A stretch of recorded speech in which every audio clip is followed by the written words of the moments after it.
எல்லாருக்கும் வணக்கம். இந்த வீடியோ பதிவு எதுக்குன்னா, ஒரு 2 முக்கியமான விஷயத்த உங்ககிட்ட தெளிவுபடுத்துறதுக்காக தான்.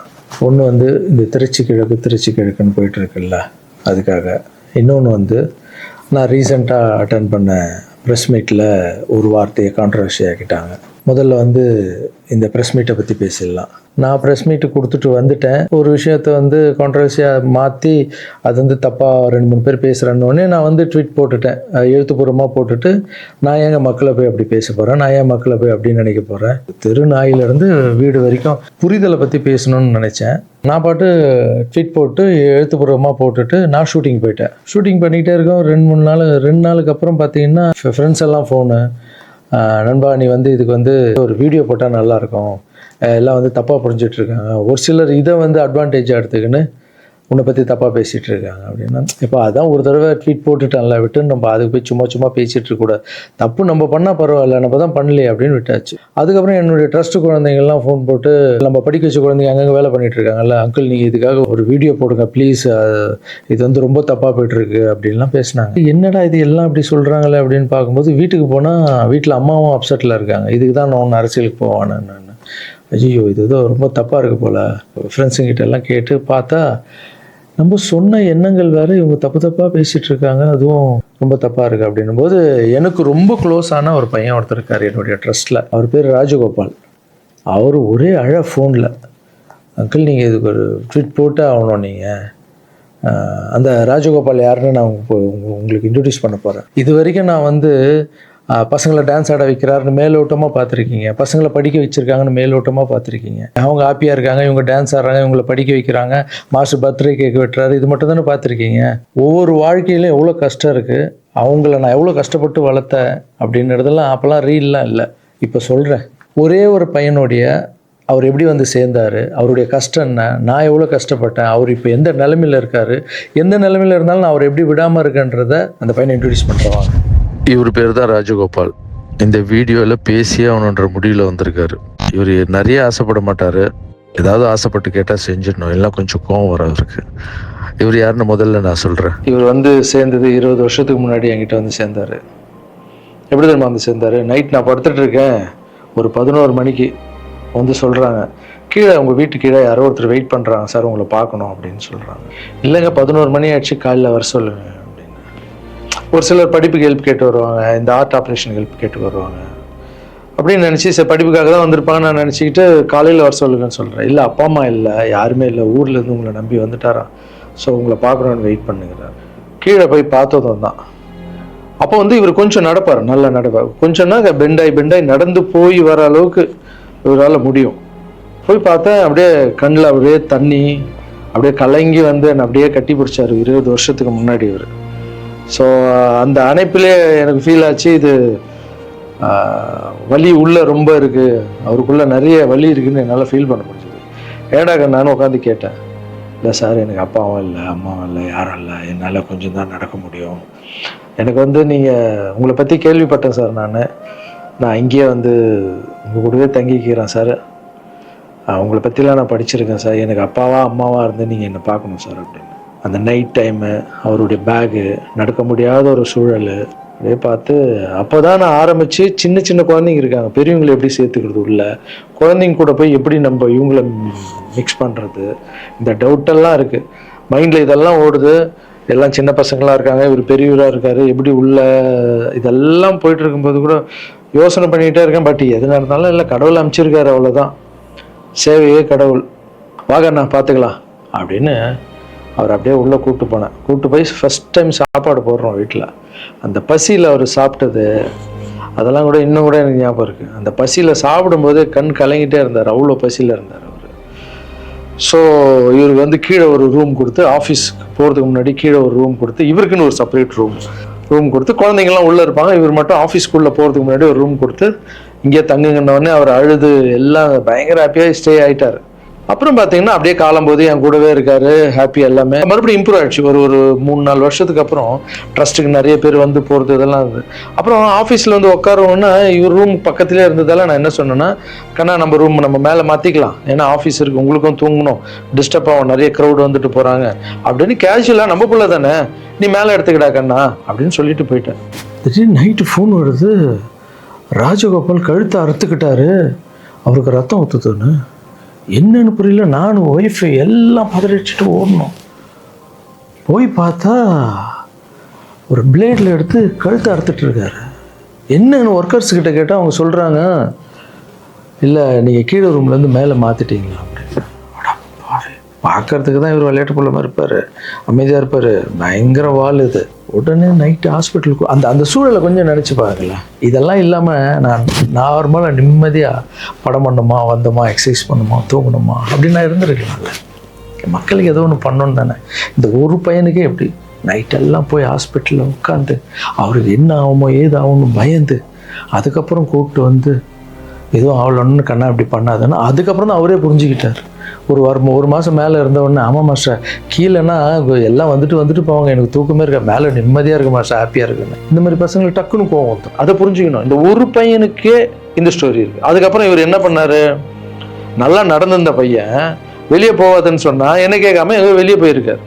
ஏதோ ஒரு இடத்துல போய் விழுந்து பேக் போனு அடிபட்டுருச்சு.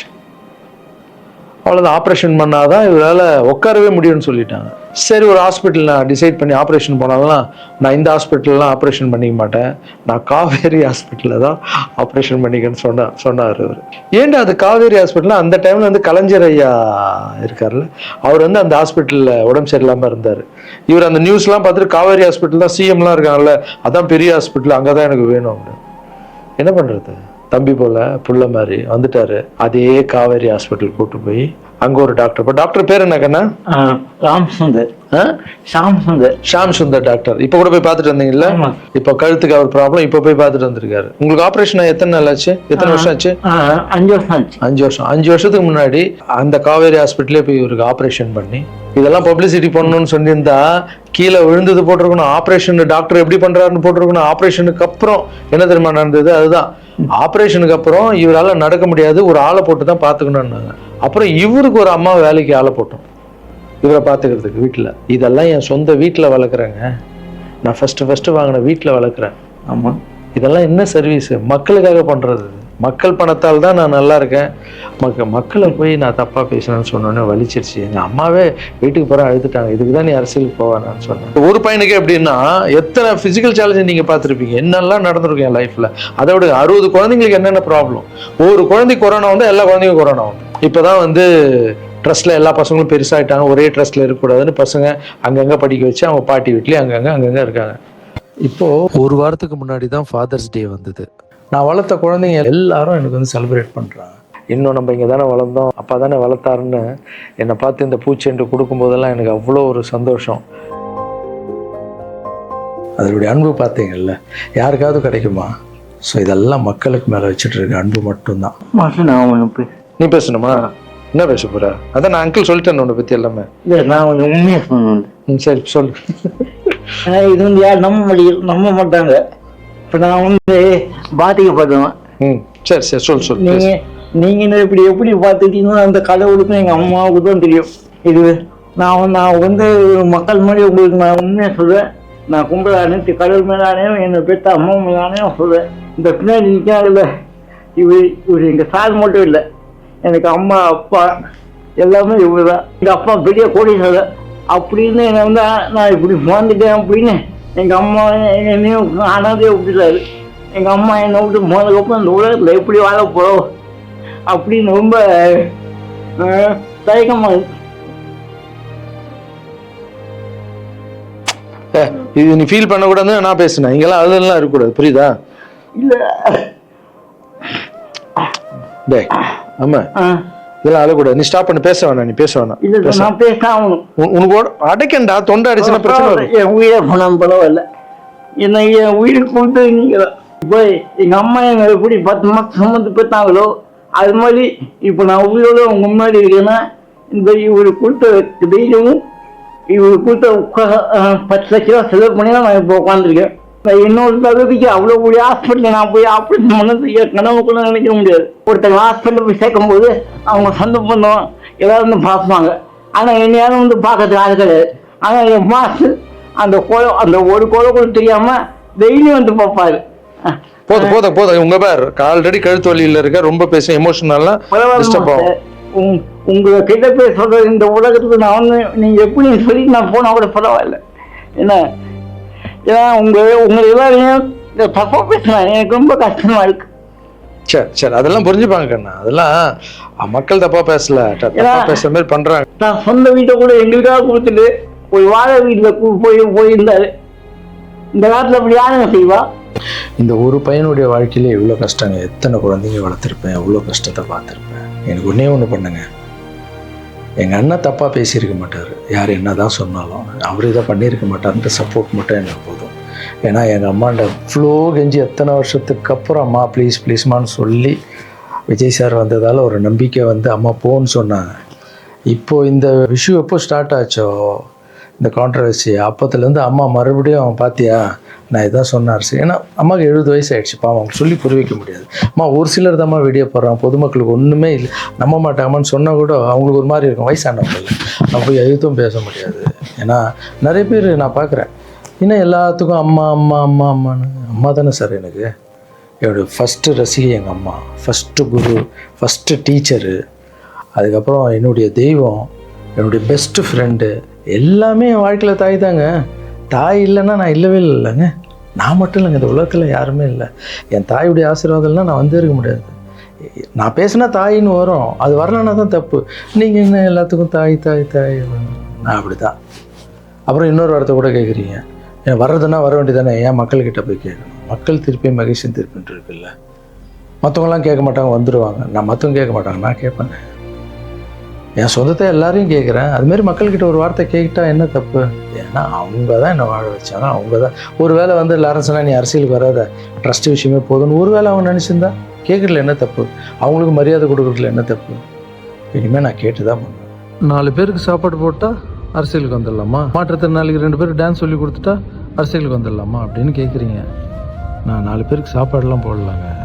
பார்த்தீங்கல்ல, ஒருத்தருடைய லைஃபையே வளர்த்து எடுக்கிறேங்க, ரொம்ப கஷ்டம். எல்லாரும் அரசியலுக்கு நான் வந்த அப்புறம் இதை பண்ணுறேன் அதை பண்ணுறேன்னு சொல்லுவாங்க, ஆனால் நான் பண்ணிட்டு வரேன்னு சொல்கிறேன், இன்னும் வரேன்னு கூட சொல்லலை. அதுக்குள்ளே அப்படி பேசாதீங்க. 4 பேருக்கு சாப்பாடு போட்டு அரசியலுக்கு வந்துடுறேன். நான் என்னுடைய கஷ்டம் ரொம்ப பெரிய கஷ்டங்க, ரொம்ப வலி இருக்குது எனக்குள்ளே. நான் நிஜமாக உழைச்சிருக்கேன்.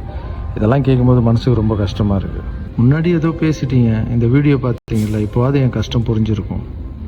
இனிமேல் அப்படி யாரும் தப்பாக பேசாதீங்க. இந்த திருச்சி கிழக்கு தொகுதி, ஸோ நிறைய பேர் இடத்துல பார்த்தீங்கன்னா திருச்சி தொகுதியில் லாரன்ஸ் மாஸ்டர் நிற்கிறாரு. நிறைய பேர் அண்ணா நீங்கள் வாங்கண்ணா, நீங்கள் வந்தால் நாங்கள் ஓட் போடுறோண்ணா, வெல்கம்ண்ணா, இதெல்லாம் சொல்கிறீங்க. நான் ஷூட்டிங் போகிற இடத்துல நான் ஏதாவது ஆஃபீஸ் போனால் கூட வாங்க எம்எல்ஏ சார் திருச்சி தொகுதியில் நிற்கிறீங்களா, எல்லாரும் சந்தோஷமாக கூப்பிட்டீங்க, அன்பாக கூப்பிட்டீங்க. உங்கள் அன்புக்கு எல்லாருக்கும் நன்றி. பட் அது எது தர்மம்னு ஒன்று இருக்குல்ல, என் மனசில் இருக்குதான் நான் இன்றைக்கி சொல்லிடுறேன். நான் திருச்சி தொகுதியில் நான் வந்து நிற்கணுமா, இல்லை விஜய் சார் எப்போது ஹீரோ ஆனாரோ அப்போத்துலேருந்து ஒருத்தர் போஸ்ட் ஓட்டியிருப்பார்ல, அதுக்கப்புறம் அவர் அரசியல் ஸ்டார்ட் பண்ண அப்புறம் அந்த அரசியலுக்காக உழைச்சிருப்பாங்கல்ல, அவர் ஆரம்ப ஸ்டேஜ்லேருந்து வந்தவங்களாம் இருப்பாங்க, அவங்க வரணுமா நான் வரணுமா? விஜய் சார் வீட்டில் இன்னும் எத்தனை பேர் திருச்சிக்காக வெயிட் பண்ணிகிட்டு இருக்காங்களோ நம்மளுக்கு என்ன தெரியும்? அது விஜய் சார் டிசைட் பண்ணணும். விஜய் சார் யார் நிற்க வைக்கிறாங்களோ யார் வேணாலும் ஜெயிப்பாங்க. ஏன்னா விஜய் சார் முகத்துக்கு தானே ஓட்டு விடுது. ஸோ அந்த இடத்துல போய் நான் போய் நிற்கிறதுன்றது அது தர்மமே இல்லைல்ல. யாரோ ஒருத்தர் விதை போடுவாங்க, அங்கே செடி முளைக்கும், அதுக்கு வேலி கட்டுவாங்க, அதை பாதுகாப்பாங்க. ஒரு மரம் ஒன்று வரும், அந்த மரத்தில் ஒரு பழம் வரும், அந்த பழத்தை நான் எடுத்து சாப்பிட்ணுமா, விதை போட்டவங்க சாப்பிட்ணுமா? ஒரு வேளை நம்ம போய் சேரணுன்னா எப்படி நம்ம சேரணும்? ஃபஸ்ட்டு உறுப்பினராக போய் சேரணும். உறுப்பினராக சேர்ந்து அந்த கட்சிக்காக 3 வருஷம் உழைக்கணும், 4 வருஷம் உழைக்கணும். கட்சியுடைய எல்லா நலத்திட்டங்களையும் எத்தனை போய் வெளியே சொல்லணும். கடமையை செய் பலனை எதிர்பார்க்காதன்றது தான் என்னுடைய கோட்டை. உழைக்கணும். அப்புறம் கட்சி மேலிடம் பார்த்து சிஎம் பார்த்து நல்லா உழைக்கிறாங்க, ஒரு போஸ்ட்டு கொடுத்தா அந்த போஸ்ட்டில் நம்ம இருந்து என்ன பண்ணணுமோ அதை பண்ணணும். அது தர்மம். நான் ஃபஸ்ட்டு என்னுடைய நிலைப்பாடை சொல்கிறேன். நான் எதுக்கு அரசியல் வந்திருக்கேன், ஏன் வந்திருக்கேன், யார் கூட போக போகிறேன் அப்படின்றத இன்ஃபார்ம் பண்ணுறேன். ஒரே ஒரு விஷயம் அவர்கிட்ட ஹெல்ப் கேட்க போகிறேன், எனக்காக இல்லை. எப்படி நம்ம ஹெல்ப் கேட்க போகிறேன்? கலைஞர் ஐயா இருந்தார், அவர் இருக்கும்போது நான் ஒரு சில குழந்தைங்கிட்ட ஆப்ரேஷனுக்கெல்லாம் ஹெல்ப் கேட்டேன், அவரும் பண்ணார். அதுக்கப்புறம் உதயநிதி ஸ்டாலின் சார், அவர்கிட்ட இப்போ தான் லேட்டஸ்ட்டாக ஒரு 2 மாதத்துக்கு முன்னாடி என்னுடைய மாற்றுத்திறனாளி பசங்க மல்லர் கம்பம் கற்றுக்கிட்டாங்க. மல்லர் கம்பம்னா ஒரு கட்டையை வச்சுட்டு அதுக்குள்ளே டான்ஸ் ஆடுறது கஷ்டப்பட்டு கற்றுக்கிட்டாங்க. அவங்களுக்கு ஷோஸ் எல்லாம் வேணும்னு அவர் நம்பர் என்கிட்ட இல்லை, கேட்டு வாங்கி ஒரு வீடியோ அனுப்பிவிட்டேன், அவ்வளோதான். அவர் என்ன பண்ணாருன்னா ஸ்டாலின் சார் சிஎம் சாருக்கு இதை அனுப்பி கேட்டு ஒரு வாரத்தில் சிஎம் சார் முன்னாடி ஆட வச்சுட்டாங்க. ஸோ அவங்கெல்லாம் அப்படி பண்ணியிருக்காங்க.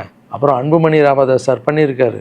நிறைய குழந்தைங்க ஆப்ரேஷன், அவர் ஹெல்த் மினிஸ்டராக இருக்கும்போது, நீங்களே நடிகராக இருக்கும்போது நான் ஒரு குழந்தைய கூப்பிட்டு வந்தேன், நீங்களே உங்கள் சொந்த காசை போட்டு ஆப்ரேஷன் பண்ணி அந்த குழந்தைய காப்பாற்றி கொடுத்து, நடிகராக இருக்கும்போதே ஒரு குழந்தைய காப்பாற்றிங்க. இப்போ சிஎம் ஆகிட்டீங்க, தைரியமாக வந்து உரிமையோடு கேட்பேன், ஒரு 1000 குழந்தைக்கு பண்ணு. 1000 நீங்கள் நினச்சா என்ன வேணால் பண்ணலாம் உங்கள் மினிஸ்டர்ஸ் கிட்ட சொல்லி. அது உரிமையோடு வந்து நான் போய் கேட்குறதில்ல, நியாயம் இருக்குது. அது சிஎம் பண்ணும்போது அதை வெளியே வந்து சிஎம் எனக்காக என் நண்பர் வந்து இத்தனை ஆப்ரேஷன் பண்ணார், இத்தனை குழந்தைங்க இந்த ஹெல்ப் பண்ணாருன்னு அப்போ பெருமையாக சொல்லிக்கலாம். நம்ம அதுக்குன்னு ஃபீல் பண்ணுறாதீங்க. அண்ணன் அரசியலுக்கு வரமாட்டார் போல். திருச்சி கிழக்கில் தான் நிற்கலன்னு சொன்னேன், அதுதான் தர்மம் இல்லைன்னு சொன்னேன், வேறு எங்கேயும் நிற்கலன்னு சொல்லலை. நிற்போம் பொறுமையாக, அடி மேலே அடி எடுத்து வச்சு, அவசரப்பட்டு என்ன இது சீக்கிரம் வாங்கலாம் அப்படின்னு சொல்கிறேன். என்ன காய்கறி கடையாக போய் வாங்குறதுக்கு? இவ்வளோ நாள் நம்ம உழைச்சி காப்பாற்றி வச்ச பேரெல்லாம் ஒருத்தருக்கு போய் சரண்டர் பண்ணிவிட்டு அவங்களுக்காக உழைக்க போகிறோம்னா அங்கே நம்மளுக்கு சீட்டு வேணாம், எதுவும் வேணாம், மரியாதை. எங்கே நம்மளுக்கு மரியாதை நல்லா கிடைக்குதோ, யார் கூட போய் சேர்ந்தால் மக்களுக்கு நல்லது நடக்குமோ எல்லாம் திங்க் பண்ணி அழகாக பண்ணுவோம். ஏதோ ஈஸியாக கிடைக்குதுன்னு எம்எல்ஏ சீட்டில் வந்து உட்காந்துக்கிட்டு, இல்லை மினிஸ்டர் சீட்டில் உட்காந்துன்னு பதவி அனுபவிக்கிறதுக்காக வருவேன்னா, என் சுயநலத்துக்காக வரேன்னா, இல்லை மக்கள் பின்னாடி வந்து நிற்கிறேன்னா, மக்கள் பிரச்சனைக்காக நான் வரேன். மக்கள் பிரச்சனைக்கு வர்றது தானே இங்கே கரெக்டான ஒரு விஷயம். இப்போ ஏதோ ஆசைக்கு ஏதோ கூப்பிட்றாங்க, அப்போ நம்ம போயிட்டு பதவி அனுபவிக்கலான்றது தப்பு இல்லைங்க. அதுதான் என்கிட்ட ஆல்ரெடி இருக்கேன், நான் சந்தோஷமாக தானே இருக்கேன், என்கிட்ட எல்லாமே இருக்கேன். மக்கள் பிரச்சனைக்காக நம்ம வந்து எங்கே போகணும், யார் கூட போகணும், எப்படியாப்பட்ட அரசியலை கையில் எடுத்தால் மக்களுக்கு நல்லது நடக்கும்ன்றத நல்லா திங்க் பண்ணி பொறுமையாக நானே உங்களுக்கு இன்ஃபார்ம் பண்ணுறேன். 2 படம் போயிட்டு எவ்வளோ சீக்கிரம் சொல்ல முடியுமோ நான் உங்களுக்கு சொல்கிறேன். தேங்க்யூ. சர்வீஸ் இஸ் காட் மாற்றம், சேவையே கடும். பாய்.